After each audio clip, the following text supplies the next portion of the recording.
আমার ভাই বোনেরা, এটা হচ্ছে ওই ভিডিওটার ঠিক দ্বিতীয় লেভেল। তো আমি এখানে পেঁয়াজ মরিচ কেটে নিয়েছি। তো আমি এগুলো এখন আমি তেল হচ্ছে গরম করে নিয়েছি। তো এখন আমি এখানে পেঁয়াজগুলো দিয়ে দিব।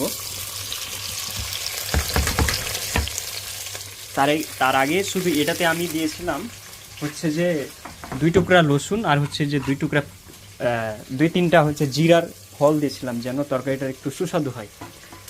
আর এখানে আছে আমার সিদ্ধ করা এই যে বেগুন, আর হচ্ছে বরবটি আর টমেটো, এটা আমি আগে সিদ্ধ করে নিয়েছি। তো এখন আমি মাছ দিব।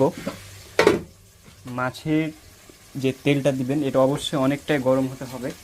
তো আমি জাস্ট 1 পিস দিয়ে দেখাবো যে আমি কত পরিমাণে হিট করেছি, তারপরে আমার ভিডিওটা শেষ হয়ে যাবে। এটা দ্বিতীয় লেভেল ভিডিও।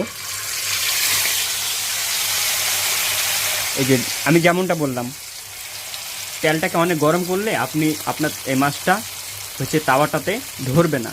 ঠিক আছে, ধন্যবাদ।